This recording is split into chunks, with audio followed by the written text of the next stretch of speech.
Hi, everybody. We are live ahead of qualifying for the Bahrain Grand Prix. This is the Fantasy Formula Live show. For anyone who hasn't met us before, I'm Adam from F1 Fantasy HQ. He's Rob from F1 Fantasy Hub. And the big question this morning, Rob, is who the heck are we running this week?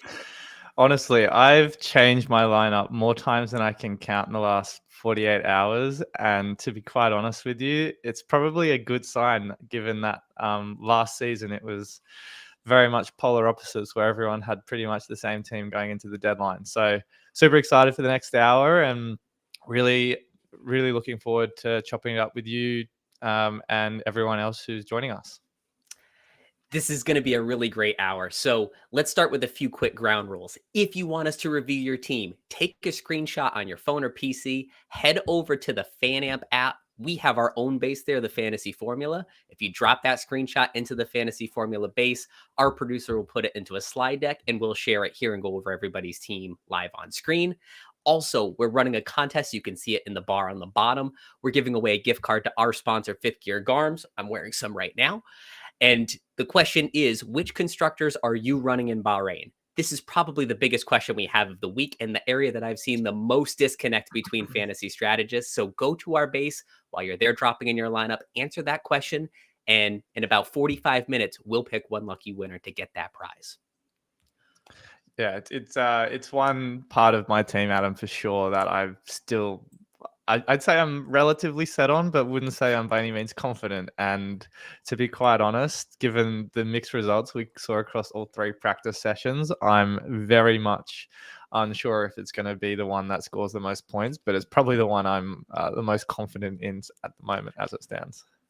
I've caught a lot of flack this week from my love of Pierre Gasly. Don't worry. I've been disavowed of it for this week after watching free practice and seeing Alpine at the bottom, so you won't see Pierre Gasly on any of my teams. So congratulations to all of you that fled in the comment section. You won. We talked you off the edge eventually. I was worried that you'd have Pierre and he'd probably be running P18. I honestly think they could be slower than Haas this week, but again, let's wait and see. I think there's going to be a lot of surprises in this first race of the season. Rob, let's fire some questions from the chat. Derpy Cake asks, who should I pick, Valtteri or Joe? Now, I'm typically down on Valtteri because he was such a disappointment for fantasy value last year, but he does tend to have really good success in Bahrain. So for this one race, I think it's a bit of a coin toss. Joe with the overtake potential, Bottas historically strong at this track. What do you think? Yeah, pretty similar, to be honest. I think Valtteri was probably the more encouraging of the two drivers, which doesn't really say a lot for Sauber at the moment in the three practice sessions. I think we may as well revisit the practice times, given that's probably going to be a formative part of our discussion. But I think through the third practice session, Valtteri, even though he finished behind Joe, it was only by 1/10 of a second thereabouts. You look at the practice charts in sessions 1 and 2, there was probably a little bit more of a divergence in their times. So I think there's probably more of a case to be made for Valtteri compared to Joe, just because of their equal price point as opposed to what we saw last year. Sounds good. Before we head over to those free practice times, going back to the chat, Yelena FPL says hi, and so does Mike. Good morning to Yelena and Mike, and welcome back to you, Mike. LN21 says Forza Ferrari, and as a Lewis fan, I will be saying that early and often next year. Might need to go therapist shopping between now and then. Hasseltank asks, hi guys, I'm in a no max rule league. What's the best team for that approach? So I've seen no max rules played two ways. One is you just can't pick the driver. The other is you can't pick the driver or the constructor. If it's a no max driver league, that's easy. Go with Red Bull and best available. Some people go Ferrari, some people go Mercedes or McLaren, and then a Checo maybe as your 2X. I think that's the safest way around max. Yeah, I'm in agreement there. I think even though Perez has probably broken our hearts a few too many times last season in fantasy, he was only, a couple tenths off max across the board in practice for the most part. I didn't see anything to suggest there was an absolute gulf in time between the two. And I think if you want that, I wouldn't say reliability because that's maybe a little presumptuous based on what we saw from Checo last year, but he does offer a solid base of points, and he was still the second highest scoring driver last season in fantasy. So I think as a DRS boost option, he's he's a pretty safe one compared to some of the others. And to reiterate a great point that Rob found earlier this week, Checo's had top 5 finishes in 7 of his first 8 races each of the last 3 seasons. So it tends to be a mid to late season drop off for him. I feel very confident in Checo this week. More questions in the chat. What do you think about a Red Bull Aston Martin build? Maybe now's around the time we should start launching into some of that free practice data. I really like Aston Martin because they're showing a pretty safe floor for this week. I think it's just a matter of what driver options would you be able to fit with 2 expensive constructors like that? Because I think you wouldn't be able to afford Max, or things would get really tough if you could. Yeah, I was looking at Aston Martin as an option for my team, given what we saw from Fernando through free practice 3 well, actually, I wouldn't just say free practice 3. It was all 3 practice sessions. He was on top of the timing charts, top 5. So I think, it would be remiss of me to completely ignore them entirely. I think even though I'm maybe not leaning towards them as of this minute, I still think you'll see a few people who started 2023 with Red Bull, Aston Martin, and Max, and you'll probably see a few more who start this season the same way again. So I think Aston Martin is probably the constructor, a slightly more affordable route to getting Fernando's coverage than, say, getting Fernando into your team if you're going with Max and Red Bull. Sounds good. Going back to the chat, Canner asks, what are your teams looking like? So we're going to have a big reveal in about 45 minutes right before we pick the contest winners. So you're going to see by our answers in the next half hour or so where we're leaning, but we'll save the big reveal for the end, and then we can compare with what all of you have. Just a couple of says hi from Amsterdam. Hello to you. Good afternoon. Hakan says, what's up, shorty? I think that only applies to me and not you, Rob. All right, let's pull up the free practice times and see just where we're looking at, maybe compare and contrast that to some of the sim data we're seeing too. Look, I think I'll just say, I think there'll be probably a bit more data to go off the later in the sessions we go, but do you want to start with practice 1? We may as well go top to bottom. Sure. So the big story from practice 1 obviously was Daniel Ricciardo topping the timesheets. And this is where pundits already started saying, okay, maybe there are some teams sandbagging in FP1. They're focusing on long runs. Engines are tuned down. But I love seeing all the graphics of Daniel up top. It does give you a little bit of belief that RB are for real this year.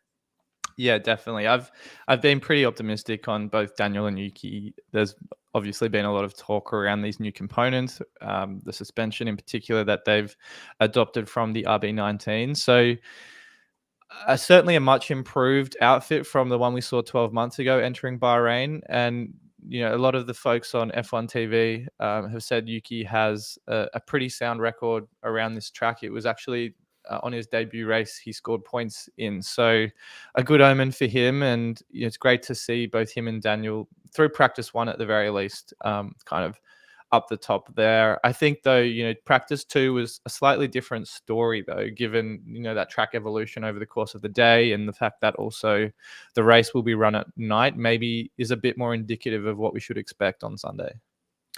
It's definitely a good feeling as a Mercedes fan seeing Lewis and George go 1-2. And let me tell you, if I'm going to be wrong for fantasy for the sake of Lewis and George going 1-2, sign me up for that. Great result for Mercedes. But certainly, I think Max and Checo are capable a little bit better than what we're seeing in the table here.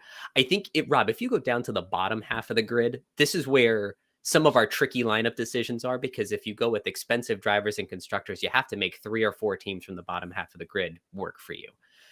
This is where I started believing that perhaps this is an Alpine's week. Gasly and Ocon, I don't think made it out of the top 15 in any of the sessions. So something is really scary with that Alpine.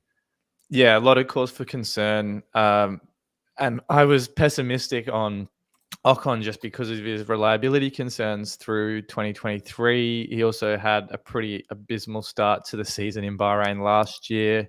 And there have been complaints from both of the drivers over the radio and after each of the practice sessions that the car setup is just not conducive to their driving style and what they expected. So I think it's going to be a slow burn for this Works outfit, because it seems as though they don't also understand exactly what they're working with at the moment as a whole. So I wouldn't expect much improvement from them through the first kind of 5-6 races or so. The other big thing that I took out of this is Lando Norris at the bottom of the table. And we woke up this morning to news that Lando took a new control electronics and energy store. I'm really interested to ask Terry from F1 Coffee Corner in about 10 minutes when he comes on what that means. And is that indicative of McLaren panicking as we get ready for the opening qualifying of the year? Yeah, and I think also you're mentioning McLaren as a team that we fully expect will still be around, the podium places most races at this point in the season. And I think there's been a lot of talk about Red Bull and Ferrari, understandably. McLaren have had, very much a rocks and diamonds few practice sessions, and I know, and we all know what they're truly capable of from the podiums they served up last season, but I wouldn't call it sandbagging if Lando Norris is running 20th in practice. Yeah, absolutely. And in all of the signs that we've seen, the simulation data coming out of preseason testing had McLaren fourth. The qualifying and race simulation pace we're seeing for this race has them fourth. Makes me really nervous when you consider that Lando and McLaren are the number 2 price driver and constructor. That means it's a really high bar that if they don't clear it, they're not delivering enough value. So as much as we ran them last season, I think I have to take a breather from McLaren to start the year.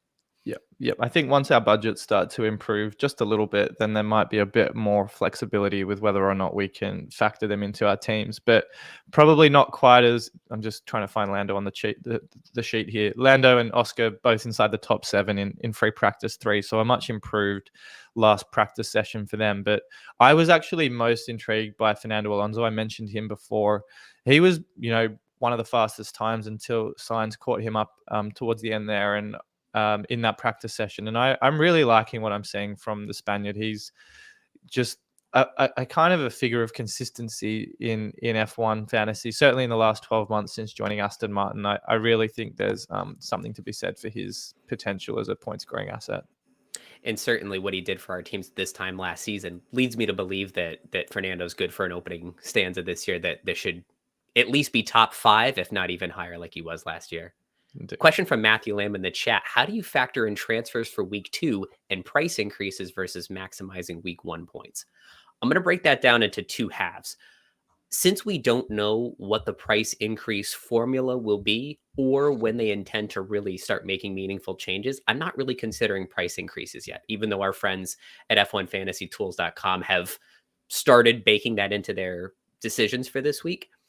I would say, though, I am starting to look ahead at the cost of being wrong on my transfers, because it's 10 points per additional transfer outside of your 2 free transfers. So I really don't want to make a team that is drastically outside my comfort zone, because if I'm wrong, pivoting back to something normal could take 3 to 4 transfers and cost me upwards of 20 points. I think also something to keep in mind is, to your point around how we expect the pricing to go this season. Last season, we saw the price changes ramp up after about the 10th race. I think those price changes are going to be a bit more normal from the first race of the season this go around. I just wonder if I should really be worried about changes in price at all before we know, as you say, what they're going to look like. And I think just focus on maximizing your opportunity to score points as much as possible through the first couple of race weeks, because naturally the drivers and constructors that score the most points are going to go up the most in price. So don't get too carried away by whether or not an asset at $8 million is going to have the highest price increase that week if you're not really sure yet if they're going to feature in qualifying in the Q3, for instance. Rob, maybe we can head over to some of the lineups. We've got 5 minutes until Terry comes on. Maybe we can knock out a few lineup reviews, because I think that's going to handle some of the questions in the chat at the same time. So the first one we've got, I'll just remind everyone watching, you can, as it says on the screen here, to get your lineup reviewed, submit it to our base on FanAmp. We've got one for the fantasy formula, and we typically go through, as Adam said at the start of the show, the ones that are submitted to us, because appreciate there's a lot that come through in the hour. So we try and keep it to a handful, but I also think there's probably going to be quite a few similarities as we go through them all. The first one is from AG8. He's got Max Verstappen, DRS Boost, Albon, Tsunoda, Ricciardo, Joe, and then a 2 premium build of Mercedes and Ferrari. What's your take on that? And I think my response to this is going to tackle a few questions in the chat, because a lot of people are wondering, do I focus on drivers or constructors? In my mind, the pecking order is like this: 2x driver first, because any driver that you can double, particularly one as good as Max, is going to typically outperform even the best constructor. So 2x driver first constructor second constructor third, and then the rest of your drivers. I've seen people do this different ways, but that looks like the lineup you're seeing here, focusing on Max first, then what is the best 2 constructor lineup I can deal with after that. There are some Red Bull builds, but then you have to drop to RB as your second constructor. So they went with double bang for your buck constructors, and then filling out the rest of the team with the best possible value. So you're going to see some common themes with my lineup, particularly around the bottom 4 drivers. I like this lineup. Big fan as well. You talked about the Sauber duo. I think that's very much a coin flip. I think there's something to be said, as we've already talked about, for the RB drivers. Both got Q3 potential. And then if you're obviously not able to squeeze in Red Bull here, at the moment, my picks of the remaining constructors are Mercedes and Ferrari. So if you're going without Red Bull constructor, this is definitely the build I'd be leaning towards. Let's go down to the next one. So it looks like someone has options. All right. These are some of the most common choices I've seen in my travel. So the first one is the 2 best possible constructors in Red Bull and Ferrari. But at that point, you can't afford Max. So then Perez goes to your 2x spot, and then fill the rest of the team with the best possible budget drivers. The second option is going to look familiar when we get to later in the show, of Red Bull RB, Max is your 2x, and then the best you can do for the rest. And then the third looks very similar to the one we looked at a moment ago, with Mercedes and Ferrari to hedge in case anything's up with Red Bull. I think the common theme, if we park the constructors for a second, is take a look at all of the drivers. It's a combination of Ricciardo, Tsunoda, a Sauber driver, and Albon, and I think they are the best picks in that price bracket. So all very good picks there. I think, as we talked about earlier, if you're going without Max, I really like the Perez, Red Bull, Ferrari triple up. And then we just talked about, again, the lineup on the right-hand side around Max and the non-Red Bull constructor option. So I think Alexa, I'm probably butchering the pronunciation of that name, but I think they're all very much on the money in terms of teams to lean towards if you're going down a certain route like these. And hey, you're allowed to run 3 teams. So if you want to do 3 different flavors to start the year, figure out which of these flavors does the best, and then really put your chips into that team moving forward. That's fine too. There's nothing against running all 3 of these. Just keep in mind, though, that the team one that you enter is the one that is able to win the prizes in the Global League. If so, you end up top 3 at season's end. And we've got a couple guys, I think, in the chat who were close to contending for that this time around last year. So just keep that in mind when you're selecting your teams. But you know what you can enter all 3 teams into? The Fantasy Formula League. So this is our first year as a featured league, the first year that featured leagues even exist in the game, and we're up over 80,000 teams. So let's pack the house with some of the best fans of Formula One. Do feel free to join us. I'll ask Greg if he can pop the league code into the chat for anyone who hasn't joined us yet. Cool. We'll get we'll get these next couple of teams out of the way quickly, and then we'll get Terry on. But Caroline, I know we just covered this team on the last 2 slides. So again, I think a very sound build given what we've already discussed in terms of Max and the non-Red Bull constructor. And then leaning into the last one, we have. Am I saying double? I don't think so. This Not one quite. is this one's a little bit more. This is a Ferrari RB build with double Aston Martin. So leaning a little bit to a heavier driver lineup, looking at some of the successes of Aston Martin in the earlier part of last season, what we're seeing from the free practices. This feels a little light to me on the constructors. I worry that if Red Bull run away from it, it could push Ferrari down on the grid. If RB, they need to get either both drivers into Q3 or sneak into the points to deliver enough value to justify not having Red Bull as the other constructor. So I would consider maybe backing off of Alonso and upgrading Ferrari. You got it. Yep, fully aligned there. All right. Well, I think we've timed it pretty well. 10:20. Let's welcome in our guest now. So this is in my opinion, the hardest working creator in all of F1 content. Terry is the sole proprietor of F1 Coffee Corner, who brings you all the latest news each and every day. He has a podcast every week called Full Beans. He's just started writing a technical update for FanAmp called the Tech Corner. Terry, welcome back to the show. Thanks for having me back. Excited to be here. We have so much to unpack. I want to start with Baby Williams, because you are going to be live at the factory at Williams tomorrow as a guest of the team. You also shared yesterday that Williams have brought some of the most updates of anybody on the grid. Could you share some insight on what that means for Alex's upside? Because he's the most popular driver in the game right now. Yeah, I mean, they have developed the car the most. They obviously didn't take the new rear suspension of Mercedes. They stuck with the old one, which gave them more time in the wind tunnel. It looks like what they've done is basically change that straight line speed for a bit more corner and aerodynamics side of the car. So they have lost a bit of that top speed that they've been quite famous for over the past couple of years.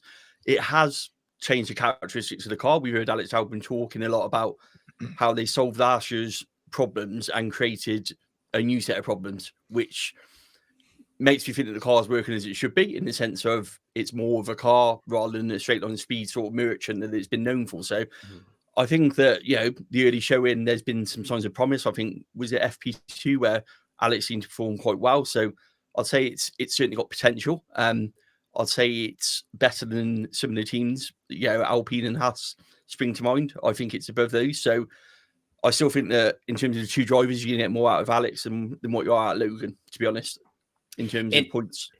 That's relieving to hear, because for those of you that aren't familiar with the Bahrain track layout, it's basically 4 straights with a bunch of low and medium speed corners. So the thought for Williams going into this race was you can pick grip or speed, but you can't have both. So if these upgrades can give them some sort of balance and then maximize that speed like we're used to seeing from them, this could be a really big upside week for Alex. Yeah, definitely. On the I guess now we're on the midfield teams there, Terry. I have had my eye on for RB some time now. I must sound like a broken record to anyone that's been listening to me since the start of the year, and all these new components, the new driver lineup to go to pair together for a full season. What's your take on RB? There's obviously been a lot of speculation around their performance throughout the season and whether or not they're able to match it with the top 5 teams. Do you have a take on them, on their pace, on kind of where they stand as a fantasy asset as well?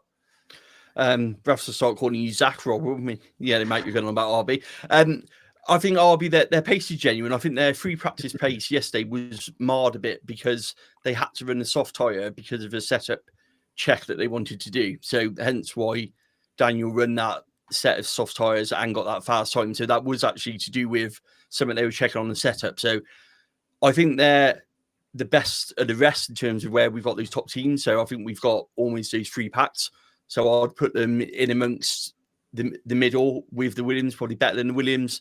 I'd say better than the Sauber, better than the Alpine and the Haas, but not quite enough to break into your Mercedes, your Aston Martins. Not yet, I don't think, anyway. I think they might get there, but I think at the moment we're going to see tomorrow that distinct gap still between them. There's a question in the chat for you, Terry, because someone noticed that you're resembling this Stake team principal, and that shirt may be a relic depending on the future of Stake. The question is, which of the 2 Sauber drivers do you have the most confidence in this week? So Zhou is known as the overtake merchant, whereas Valtteri, he had a slower year last year, but also he does traditionally really well at this course. I would say Valtteri this weekend. I've just got a bit more confidence in him. He looks a bit more happy with the car. Again, it's another team that made a lot of changes, brand new front suspension that James He's introduced. A team which I think is still toying with the setup from testing. I think they still got a lot to learn from that car. So yeah, I would personally more Bottas than Joe for this weekend. However, I don't think that might not be the case for the whole of the season, but certainly this weekend.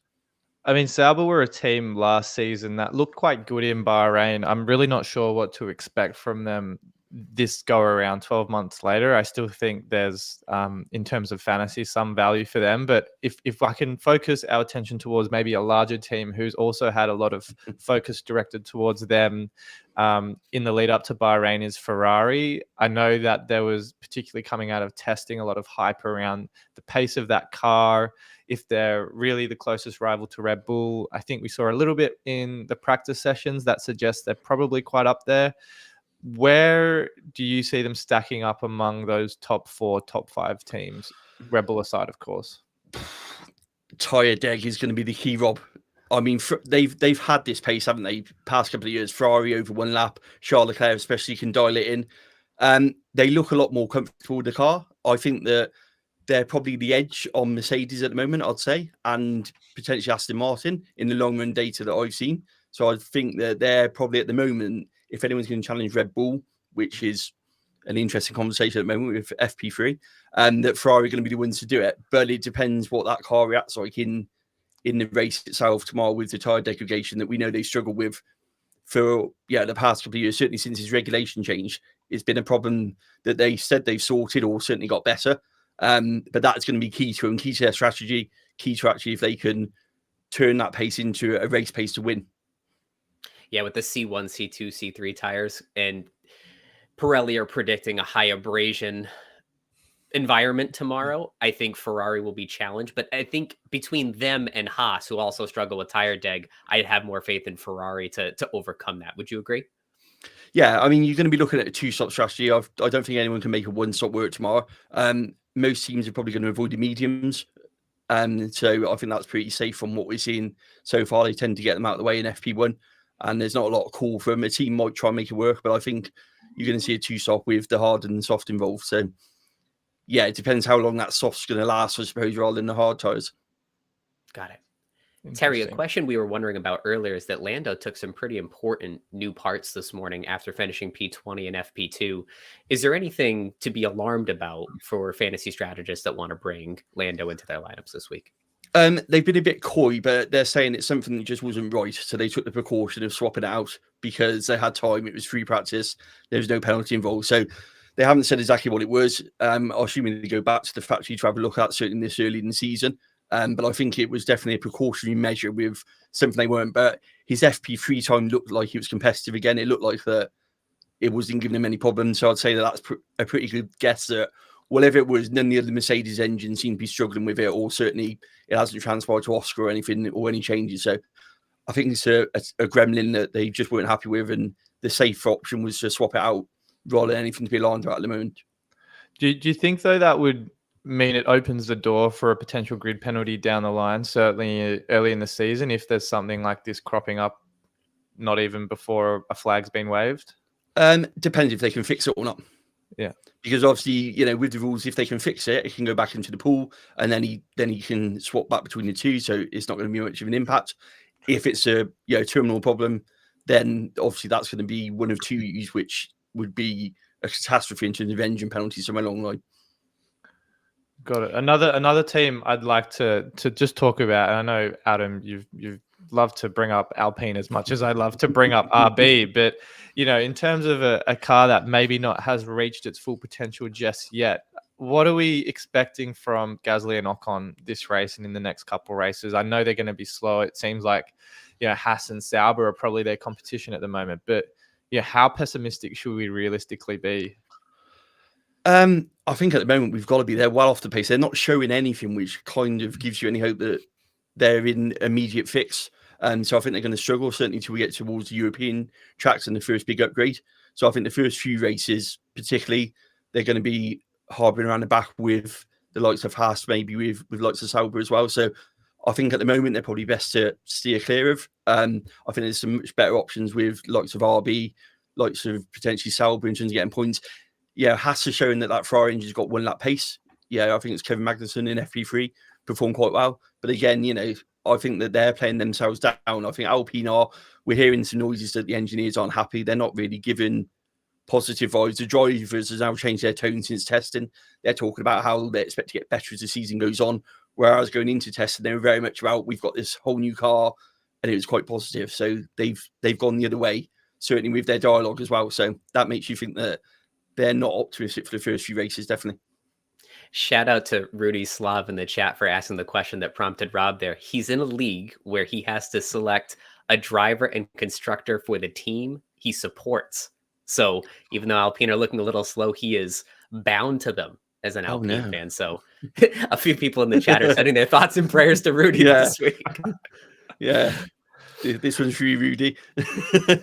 Speaking of fantasy teams, Terry, where are you at with your lineup? Because I know Adam and I have been preaching to the void the last few weeks around where our lineups are stacking up, and I know you've alluded to it a couple of times over on our FanAmp base and elsewhere. What's your take on your lineup, and what does it look like heading into the first race? It looks the same because I haven't changed it because I'm a stickler for that. I've just gone all in. I've binned off Alpine and gone all in. It's really tough. I mean, I don't think there's going to be a lot to cover the teams. I mean, we talked about upgrades. Every team's obviously brought an upgrade. It's the start of the season. There's not a lot within those top 5 teams at all. So I think it can open up a door, a safety car. Tomorrow there's high percentage, 70% chance of a safety car, 44% chance of a virtual safety car. It's quite a high percentage of a safety car option, which if you get the strategy right with that, could put someone into play. Certainly a team like RB could come into play from that front. Terry, I think it sounds like you're keeping your lineup under lock and key, but if I could get you to answer first, maybe the contest question. I can't remember what it was. Do you remember the constructors? Could you answer it as if you were participating in the contest? I'm pretty sure I had a Mercedes and a RB as my constructors. After running Lewis last season at Coda, when he got disqualified, I can't ever be double disappointed as a fan and fantasy owner again. I've got to avoid my boys in Mercedes for a little bit. That hurt too much. Indeed. I mean, I guess you mentioned the safety car. I'm quite fascinated by that, Terry, and I haven't seen the probability of that occurring. But for me, you look at a track like Bahrain where there are quite a number of wide runoff areas. I think last season there was maybe 2-3 DNFs, if I'm not mistaken. And I think the year before that was only 1 or 2. So you'd have to think that even if one does occur, I don't get the impression that our teams are going to be absolutely torn to shreds by DNFs in this first week of the season. No, I mean, engine reliability, we're in year 3, is it, the engine freeze now? They can only work on reliability patches during the course of the off-season to upgrade the engine. So they're pretty bulletproof as much as they can be. I mean, there's always going to be stuff. If anything's going to go wrong, the chance of beginning of the season, we saw it, Red Bull, when we swapped to the new fuel beforehand. So if anything is going to happen, it'll be the first couple where a gremlin gets in that they haven't quite worked, and that's how it changes. But in terms of overall reliability nowadays, we just don't get it with this engine freeze because that's all they can work on, and they've made it so that there isn't a lot to choose in terms of blow-ups and that side of things. And I just took a look over at FanDuel's Sportsbook. Safety car, yes, is -158. So it is more like the books are saying more likely than not we will see a safety car. Not worth putting money on then. We'll see. We'll see. I wish we had our betting friends on. Maybe they could tell us if that's a smart bet for the money or not. A smart bet, yeah. Terry, any final thoughts for this week before we start getting into our lineup reveal in the contest? To be honest, it's going to be close. I'm still unsure about Max and what's going on with the Red Bull. The gear shift complaining that he's complained of is something that Max does. If I'm honest, they normally dial out before obviously qualifying. We know that Checo was complaining in FP3. The fact they run the hard tyre during FP3 is one of two things. It either means they want some data from that hard tyre, which is why they run it, or they're extremely confident in the fact that they've got the pace in the soft tyres, because the only other reason you run a hard tyre is to keep an extra pair of softs for qualifying for an extra run. So it could be leaning both ways.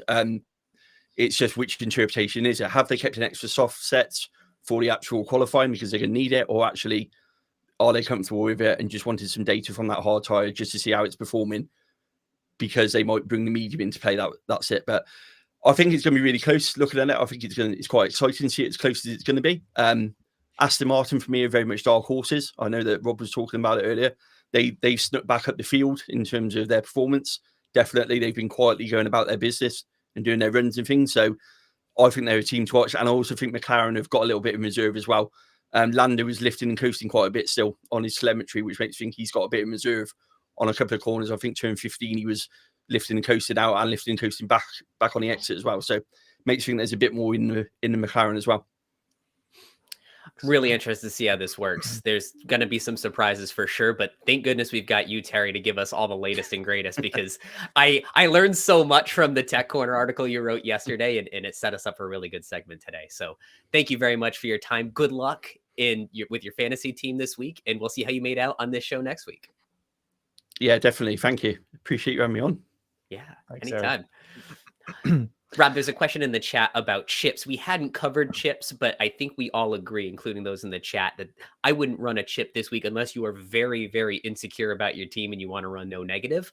But I would suggest holding them until later in the year when we know more. Yeah, 100% agree. A couple save them would be best saved for sprints. A couple you just can't plan for at the moment. So play it week to week, but definitely not in Bahrain. Couple of extra lineups have been submitted. I think we take a look at a couple more quickly, and then we can get across to ours, hopefully 10 to 15 minutes before we wrap the stream up. Let's tackle. So these three have been submitted by Vinsmoke Sanji. I think I've seen that name in the YouTube chat. So thanks for submitting these. First team, Verstappen, Sainz, Ricciardo, Bottas, Tsunoda, Ferrari, Red Bull. I think the three drivers in the middle, all pretty self-explanatory, all pretty solid assets. Max at DRS boost option. Ferrari and RB, what's your take there? Looking at them really fast, I'd be happy with all of these. There was the question earlier about why there isn't enough love for Sainz considering how well he's looked in the free practices. I think it just makes the constructor pairing a little bit weaker because you could afford something better if you went with a cheaper asset there. But Sainz as a driver, totally high upside, perfectly good for this week. Definitely. There was also a question in the chat earlier from a newer player asking, why would you run three teams if only T1's eligible for prizes? For my money, there's only 3 prizes in the Global League game. So assuming it's really unlikely we'd get one of those, figuring out which of your 3 teams would be the one that you put all of your energy and effort in after the first week. That's typically why I'd spread it out over 3. Yep, fully agree with that. I think the other 2 lineups we've already covered in earlier parts of the stream, but I think we're pretty aligned on I can't really fault either of those 2 on the right, except for maybe Gasly. Think about where else you could maybe spend that money. But other than that, pretty happy with that lineup. JS McKinney, another non-Verstappen lineup. What do you think of this one, Adam? This one, I think if you go with Perez, I would need to see a little bit more out of the constructors. And then with 3x RB, you're really over-indexing on them if something happens. So I would want a little bit more safety in my lineup if I'm running Tsunoda and Ricciardo. So downgrade Sainz and then upgrade RB to Ferrari. And then you'd have RB just the drivers. And if something happened, it would only hit you once. Exactly. I think also the thing is Ferrari is pretty much the same price as Leclerc or Sainz. So you're essentially getting 2 Ferrari drivers for the price of 1 in the constructor. And if you're bullish on Ferrari, then it makes a lot more sense, as you say, to go with the constructor instead of just Sainz, unless you have it out for Charles Leclerc this particular race. I see Luke in the chat. Hey, Luke, welcome back to you too. Just a couple of drinks says the only chips he's running for are sour cream and onion. I just got into all dressed chips. Some of those Canadian chips made it down into Massachusetts, and I just love them. Now I'm hooked on all dressed. Sour cream and onion, a huge fan. Call me a hater or a heathen, but I'm a big fan of sour cream and onion. And that's a perfect segue into crouch potato. Fantastic. Charles Leclerc as your DRS boost option. Again, I think it really depends if you want to go for, if you can't go for max here, but if you're purely trying to push for points from the outset, then it's probably not the strongest lineup with Leclerc. I'd probably even angle for Perez just on the pace we've seen from the Red Bull. Just staring at this for a minute. I would probably need a paper bag to breathe into if I 2x Leclerc and had the Ferrari constructor. That'd be on the edge of your seat all day, today and tomorrow. I like the lineup on balance. Pretty good drivers all the way through, high value constructors. I would hope for someone a little bit safer than Charles with the 2X, but he's showing plenty of upside through the free practice. So if you're a Ferrari fan, I totally get it. I just, like you say, couldn't stomach being a Ferrari fan and having the 2X on Charles and owning the Constructor as well. So if you want to give me heart palpitations, you know exactly what to do. But otherwise, I would personally, at least me anyway, I'm probably going to give it a miss. Let's race through a couple more lineups, and then we'll get into our teams and get them ready to go. All right. Sim on the pace also going 3 deep here. Ooh, so Max and Charles on the left with Ferrari and RB. So this goes back to some of our earlier questions. Do you lean into the drivers or lean into the constructors? I tend to lean into the constructors more because you get points for fastest pit stop, bonus points if both drivers make it into Q3. That's typically why in my lineups I'd have Max or Charles, probably Max, and then upgrade the second constructor to something that has a better chance of both drivers getting into Q3, like Sim on the pace is done with the second and third lineup. So I would probably lean toward lineup. I think 2 and 3 the same. They are exactly the same. Okay, yeah. good. I like lineups 2 and 3 better than 1. As do I. Yep, as do I. Stronger constructor, more points. Nomek. This is an interesting one I have not seen really at all so far with RB and Aston Martin. I think, to go back to Adam's comment, if you're chasing points from the outset, then I think you've got to go double constructor here. Definitely think about downgrading Sainz and Alonso. If you really want to keep Aston Martin, because it seems like this team is going in that direction, then I'd entertain the idea of maybe a Red Bull Aston Martin double up and then downgrading the rest of the slots for more affordable drivers at kind of that $6 to $7 million range. And this in part addresses Luke's question in the chat. What are our thoughts on Fernando? Love the upside of Fernando. I'm having a hard time affording Fernando and not struggling through the rest of my team. But I think there are some builds where you can get a piece of him through Aston Martin. I've seen Red Bull Aston Martin builds with Checo and a pretty decent driver lineup. I'm having a hard time getting Fernando as a driver in without sacrificing quality somewhere else.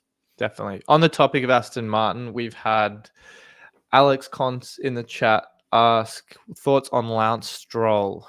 I think I've certainly had him in and out of my team, and you might actually see his face on the team lineup shortly. But I like Stroll for his upside for positions gain and overtakes, particularly in an Aston Martin that I think will get really close to Mercedes and McLaren in the early stages of the season. I think just because he has that poor qualifying history, it sets him up for potentially a P17, a P18, and then, mop up a few of those overtakes from DNFs or poor strategy ahead. So as long as he can finish the races, which, he did a good job of towards the end of last season, I think he's certainly a very viable fantasy asset. I was really inspired by what Stroll did at this track last year with all the injuries he fought through. So as long as he finishes the race, doesn't find himself into any racing incidents, I like him. And the next question is Stroll or Yuki? You're going to see in a minute. I vote yes. All right, let's get this last team sorted. I think we've actually covered this lineup, and then we can jump into my lineup and your lineup. Another no max double constructor powerhouse. I can't really, again, fault this lineup. I'd just maybe think about whether or not Gasly is the play here as that fifth driver, but otherwise, a big fan. This is really the number 1A or 1B build, depending on what you're looking at. Again, Gasly, you'd have to hope he qualifies low and gains places throughout the Grand Prix. Maybe you're hoping there's an incident up the road from him or something. I think he's going to need some help until Alpine get those upgrades, like Terry had mentioned a moment ago. All right. Do you want to take a look at my team first, where I'm at? And sure. Then While you queue that up, though, Rob, just a reminder about the contest. We got 5 minutes left, and looking at the entries right now, if you were to enter now, you'd have a pretty decent chance of winning. So head on over to the FanAmp app and answer the question, which constructors are you running in Bahrain? So you've seen what a lot of our other viewers have done, and now in just a moment, you'll see what Rob and I are running too.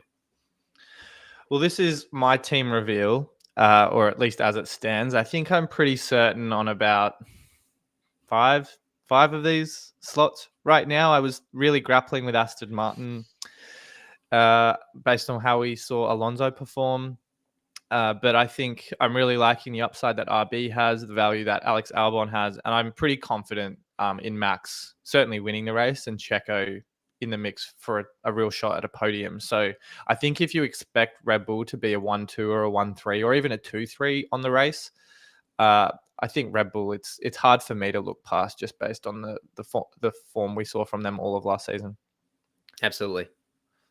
Derpy Cake, in the app, if you go to the Fantasy Formula base, you'll see we have 3 channels. The middle channel is where we can enter our contest. And I think our producer is monitoring all 3 channels, so feel free to enter wherever you see fit.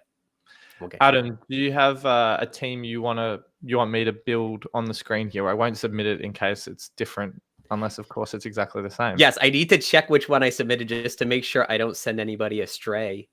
But I just posted it on X a moment ago. It's the same team as you with 1 change. I'm going to guess if you said Stroll versus Tsunoda and you said yes, is it Ricciardo? Oh, you know what?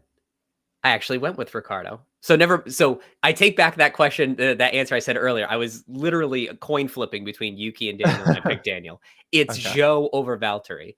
Just thinking that he's going to qualify poorly and get some of those overtakes, but another coin flip. But my team is the same the rest of the way down. Oh, wow. Okay. Love that. I'm going to lock my team in now. I've already locked it out. I'm going to fire that off. I've got my test team on the right-hand side with that double constructor power-up that we've talked about as well. Somehow it's been flagged for inappropriate language, but if that's the extent of bad language in my life, then it's all good. Yes. And the other thing about our lineups that I really like too, Rob, is that we've taken the highest upside driver and constructor as an anchor for our points. Then we have the highest owned assets in the game, Ricardo, Albon, RB. So if we're wrong, 40% of teams are going down with us. They're really highly owned. And then with our last 2 picks, Stroll's not the sexiest pick on the grid, but he has a very high floor. I think he's safe. And then the Sauber guys, we're really just going to throw a wild card out there and see what happens. But I think it's sort of anybody's game at the bottom of the field. Indeed. All right. I guess that leaves us with just over 10 minutes left in the show. We should probably get close to looking at our contest entries. If you guys haven't locked in your teams, be sure to do so, because I can certainly say, I wouldn't say it's definitely going to happen, but with a mad rush to submit all these teams before the deadline, can the servers handle all of this? So just to avoid the website crashing with 5 minutes to go, I'm not suggesting it would. Just get those teams locked in now and make changes again as you see fit. Yeah, people have been reporting gremlins all week. They go to their teams, they're all missing. They have to go, log out and log back in. Give yourself some time for that. Goldhead wanted to know about witty team names. So on F1FantasyHQ.com, I have a list. There's 50 plus team names, but if you want me to spit out a few, I like Baby Got Baku, Vowels Movements, Signed, Sealed, and Delivered, Back That Haas Up. If any of those are taken already, feel free to just add commas, periods, underscores, things like that. And if you add enough combinations of those, you'll have a unique team. But you might get the little orange flag like Rob has while they review it. I'm a big fan of Dat Haas though, but that's just me. All right. Warning signs. I love that one too. Okay. I might just check up on our contest entry names, paste them into the wheel of names and give it a spin. How does that sound for you? Sure. Yeah, you go ahead and do that. I'll keep an eye on the chat. Zhou has so many good team names. Zhou with the flow, I've seen a few times.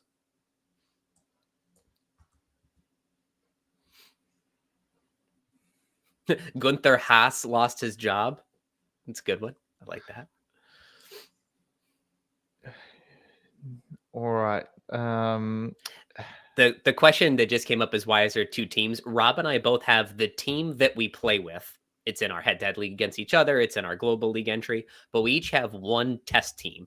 And that way, if there are new rules or things that we want to pilot and see how they work, we're just going to have an experimental team that we can take pictures of, intentionally put weird drivers in there just to see how it looks. So last year, when Liam Lawson was knocked off the grid, I left him in my lineup to see what that score would look like. Agreed. Spoiler alert, he gets 0. I also, I think, to answer the questions, you can enter up to 3 teams. I still have the option to create a 3rd team. I don't think I'll really move forward with doing that, but it is just, as Adam said, for sometimes the creators or the more fantasy curious members of the community, you can just run a second test team to see which drivers are constructors, which chips work and how they work. But the first team is automatically entered in the global ranks as the team that will win you prizes. So I think, Adam, you've alluded to it, or I've heard other people allude to it, that if your teams 2 or 3 end up winning the global leagues, you will still be first overall, but you can't win the prizes, unfortunately. So just keep that in mind. And for me, that's why my team 1 on the left-hand side is pretty much going into every league I have this season. So to confirm for Adam Borelli in the chat, yes, our T1s, the ones that you'll see on the left of our screen, those are the ones that we're locking in and that we recommend to all of you. It's also the one that's going to be eligible for prizes if we make it into the top 3. Yep. All right. I think that's good time for a Wheel of Names and see who our winner of the 5th Gear Gums giveaway is for this week. Let's do it. Okay. Click to spin. Good luck, everybody.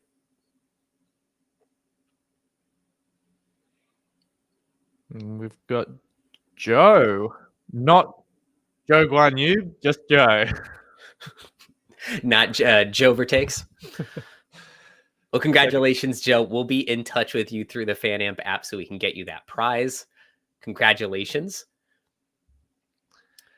There's a question in the chat about how do you lock your team. Once you've put all the drivers and constructors in place and you hit submit at the bottom, it'll be good to go.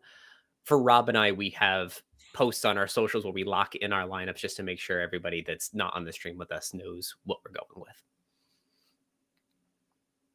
And you can see once the continue button on Rob's screen is grayed out, that's how you know that the team that you want and it's on the screen is in. Cool. Well, we've probably got just under 10 minutes to answer any last minute questions, but I think it's been a pretty successful, pretty fun deadline stream so far, Adam. Absolutely. Thank you all so very much for joining us on the first live stream of the year. As you can see, we're off to a great start. Rob and I will be popping out content early and often this season. Our show, we're going to continue to bring in special guests, more contests, more ways to interact with all of you. If you ever want some live advice from us, head over to the FanAmp app to our base. We're happy to answer any questions you have outside of these live streams. And good luck to all of you on your fantasy contest this week. I hope we have lots of success when we see you again right here on this show next Friday for Saudi Arabia.